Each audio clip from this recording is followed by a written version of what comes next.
Considering what Donald Trump did a few days ago, calling for the end of the United States Constitution, regardless of what he meant to say, or more to the point, how he wants other people to think he said it on Truth Social that he wants to end American democracy and to end the Constitution of the United States.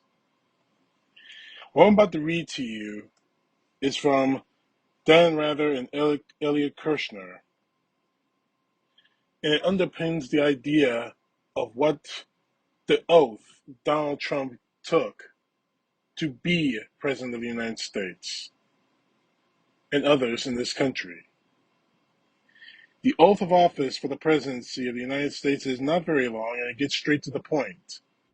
I, Donald John Trump, do solemnly swear I, Donald John Trump, do solemnly swear that I will faithfully execute that I will faithfully execute the office of President of the United States the office of President of the United States and will, to the best of my ability, to the best of my ability, preserve, protect, and defend preserve, protect, and defend the Constitution of the United States. the Constitution of the United States. So help me God. So help me God.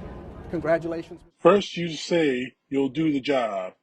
The second part is about the document that underpins our democracy, the Constitution of the United States. Your duty as president to preserve, protect, and defend that document, and by doing so, this nation. This language isn't limited to the presidency.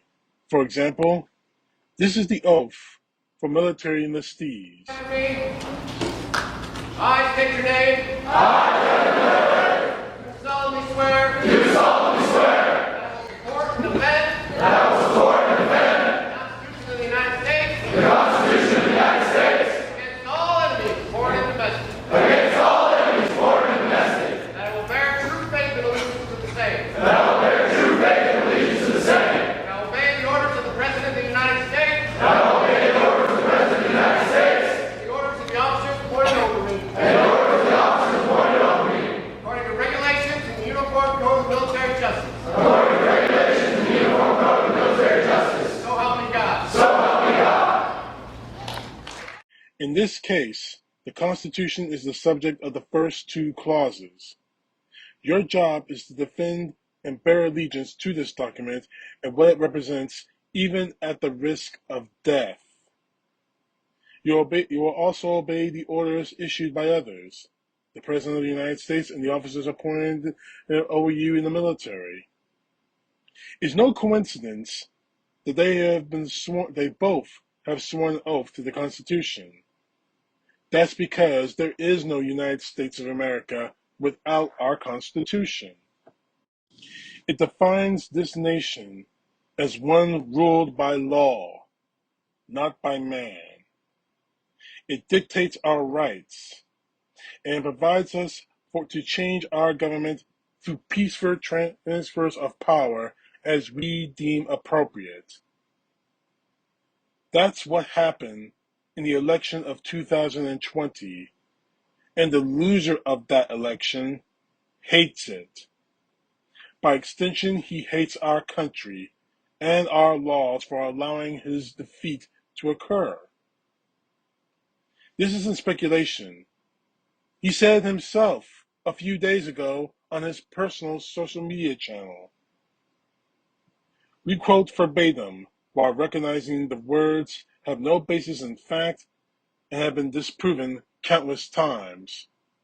And obviously we're talking about his post on Truth Social. Is this statement unhinged? Certainly. Is it full of lies, conspiracy theories, and a misplaced sense of victimhood? Of course. And if these were the harmless ravings of a man on a soapbox on a New York street corner, we could hustle by, trying not to make eye contact with them. But they're not. This is a former president. This is a man who still controls much of the Republican Party. This is a man who most Republican officials feel they can't denounce publicly with any more or force than one applies to a feather duster on a porcelain figure. Let's go back to what he said.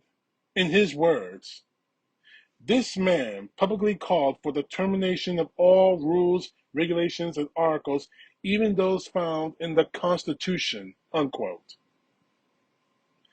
Many in the press and pundits would worry that words like fascism and autocracy are too extreme to apply to American politics. Perhaps that was once the case. But there is also a danger in tiptoeing past the truth. Because what was being said here, with all the stability of a Harley revving through a yoga retreat, is that this man who 6 years ago pledged an oath to defend the Constitution now seeks to destroy it. This is the definition of autocracy. It is the seed of fascism. There is a cruel irony that he invokes the founding fathers in his anti-democratic delirium. They wrote the Constitution as a check on men like Donald Trump himself. Its protections, its separation of powers, its very spirit were meant to create a wall of stability, holding back the kind of mob rule he seeks to unleash on his desperate graspings at absolute power. This man is damaged goods, by definition, a loser. He lost the 2020 election. And this year, most of his hand-picked candidates lost in this year's midterms, with the latest being Herschel Walker for Senate in Georgia. And then there is his pathetic win-loss record in the courts. His nonsense about a stolen election was litigated and readily dismissed. Judges tend to like arguments based on facts and evidence, and now he is personally in all sorts of legal jeopardy, and he's racking up losses there as well. He is also being further damaged in the court of public opinion. There is a business of hanging out with anti-Semites. Turns out most Americans don't like their leaders being in bed with people like that.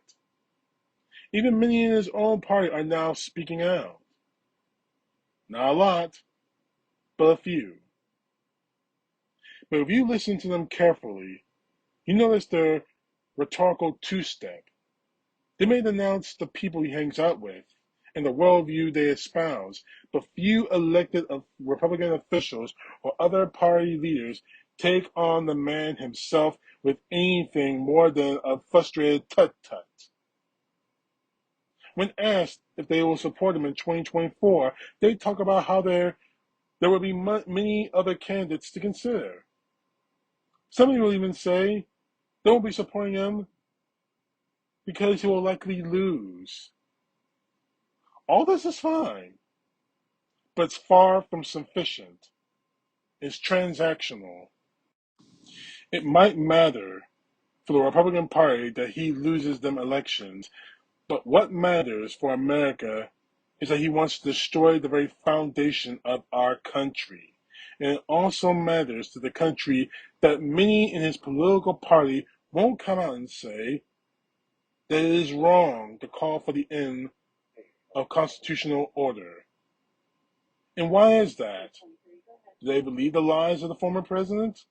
Some do. Most, however, are probably more worried that even tepid criticism might anger their base and cause them to lose future elections. The political calculus is chilling. The political cowardice is reprehensible. You can wrap yourself up in the American flag all you want, But if your values are not firmly rooted in the Constitution, you might as well be wearing the emperor's clothes. Who will have the courage to say what everyone can see? Well, by the way, Don, thank you for Dan. I'm sorry, Dan Rather. Thank you for those words. But I have the courage, and you know why I have the courage to speak out? Because for over 6 years, I have been told I hate the Constitution, only because I don't like what people say. Now, I never said anything about taking rights away at all. I have not. However, when you have someone who screams like Donald Trump, who wants to take away our Constitution, and people do not say anything about it, it becomes a problem. Not too long ago, all right, my Facebook buddy says I hate the Constitution, but he won't explain to me why. And when I ask him why he hasn't said anything about Donald Trump and his little statement that he wants to end the Constitution, he won't explain why. Let me rephrase that. He says that that's not what Donald Trump said or what Donald Trump meant. And when questioned as to what he meant or what he said, Donald Trump won't say anything. The fact is this: Donald Trump did say he wants to end the Constitution to get back into political power after Elon Musk's little little Twitter bomb, which is nothing more than a wet fart, says that they tried to suppress the truth about what happened with Hunter Biden. Really? What the hell does Hunter Biden have to do with the election? Nothing. Hunter Biden wasn't running for president of the United States. He wasn't running for any office in government in the United States. So what does that have to do with anything? And that's the reason Donald Trump is calling for an end to the United States Constitution, hopefully so he can regain power. The fact is this: you take away one article, one amendment of how the Constitution is no longer the Constitution, and it sets a dangerous precedent because some future leader of this country will want to do the same. Maybe he may want to take out the Second Amendment. That is, if he's not a gun-carrying lunatic like the rest of the GOP is. Maybe he wants to take away freedom of speech, so Colin Kaepernick and others won't speak out against African Americans being murdered on the street by police officers. Who knows? But what Donald Trump did was open a very dangerous door. A door that's going to slam right in his ass. He wanted to destroy the Constitution just for political power. And to be honest with you, it's not going to work. It shouldn't work. But the silence, I already said this in a previous video, the silence of the Republican Party in the Senate, in the House, and more importantly, and just as importantly, on the streets, the voters. Your silence is incredibly deafening to what is going on here.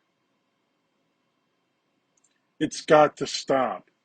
Speak out against this. Because if you don't, we're all going to see that you accept this, that you are okay with this, that you're okay with our Constitution being destroyed for the sake of one man's personal power. Enough is enough. CTP Know The Truth. God bless. Peace to the left, justice to the right.